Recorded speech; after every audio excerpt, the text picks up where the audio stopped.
আসসালামু আলাইকুম আমার প্রিয় বন্ধুরা, আশা করছি আপনারা সবাই ভালো আছেন। ইস্তেগফার বা ক্ষমা প্রার্থনা পরকালকে যেমন সমৃদ্ধ করে, দুনিয়ার জীবনকেও সুন্দর করে। ক্ষমা প্রার্থনা কেবলই পাপ থেকে মুক্তি নয়, ক্ষমা প্রার্থনা আমাদের সংকট, বিপর্যয় ও বিপদাপদ থেকেও মুক্তির হাতিয়ার। আল্লাহ তাআলার কাছে ক্ষমা চেয়ে কেউ যদি নিজের পাপ ক্ষমা করিয়ে নিতে পারে, চোখের পানি ফেলে কেউ যদি ক্ষমা প্রাপ্ত হতে পারে, তবে স্বাভাবিকভাবেই সে আল্লাহর প্রিয় বান্দায় পরিণত হবে। হাদিস শরীফে একজন খুনির তাওবা করার বিস্ময়কর একটি ঘটনা বর্ণিত হয়েছে। ঘটনাটি হযরত মুহাম্মদ সাল্লাল্লাহু আলাইহি ওয়াসাল্লামের উম্মতের নয়, এটি বনী ইসরাইলের ঘটনা। আর এই কথা বলা বাহুল্য যে হাদিসে বর্ণিত সব ঘটনা অবশ্যই সত্য, এতে সন্দেহ ও সংশয়ের লেশমাত্র নেই।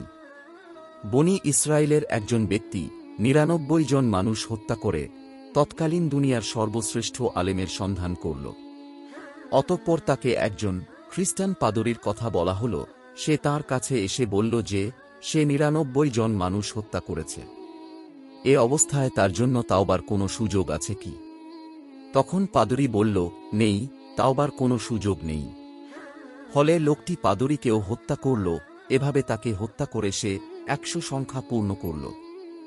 অতঃপর সে পৃথিবীর অন্য কোনো শ্রেষ্ঠ আলেমের সন্ধান করল। তাকে একজন আলেমের কথা বলা হল। সে তার কাছে গিয়ে বলল যে সে ১০০ মানুষ হত্যা করেছে, এখন তার জন্য তাওবার কোনো সুযোগ আছে কি? আলেম বললেন, হ্যাঁ, আছে। তার ও তার তাওবার মধ্যে কোন জিনিস প্রতিবন্ধকতা সৃষ্টি করল? তুমি অমুক জায়গায় চলে যাও, সেখানে কিছু লোক আল্লাহর ইবাদত করছে, তুমিও তাদের সঙ্গে আল্লাহর ইবাদত করো, আর তোমার দেশে ফিরে যাবে না, কেননা ওটা খারাপ জায়গা। লোকটি নির্দেশিত জায়গার দিকে চলতে থাকল। অর্ধেক পথ অতিক্রম করলে তার মৃত্যুর সময় উপস্থিত হল। সে তার বক্ষদেশ দ্বারা সে স্থানটির দিকে ঘুরে গেল। মৃত্যুর পর রহমতের ও আযাবের ফেরেশতার মধ্যে মতবিরোধ দেখা দিল। রহমতের ফেরেশতা বলল, এই লোকটি নিখাত তাওবার মাধ্যমে আল্লাহর দিকে ফিরে এসেছে। পক্ষান্তরে আযাবের ফেরেশতা বলল, লোকটি তো কখনো কোনো ভালো কাজ করেনি। এমন সময় অন্য এক ফেরেশতা মানুষের রূপ ধারণ করে তাদের কাছে আগমন করলেন।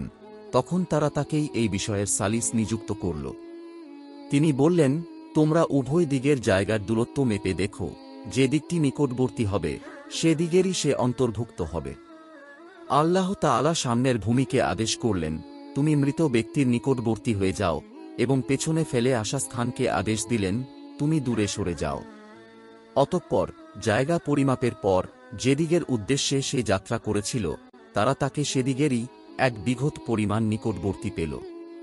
ফলে তাকে তাদের অন্তর্ভুক্ত করা হল এবং রহমতের ফেরেশতা তার জান কবজ করল। বুখারী ৩৪৭০ নং হাদিস। আলোচ্য হাদিস থেকে আমাদের প্রত্যেকের এই শিক্ষা গ্রহণ করা উচিত যে আল্লাহর রহমত থেকে কখনো নিরাশ হওয়া যাবে না। আল্লাহর রহমত থেকে কাউকে হতাশ করা যাবে না।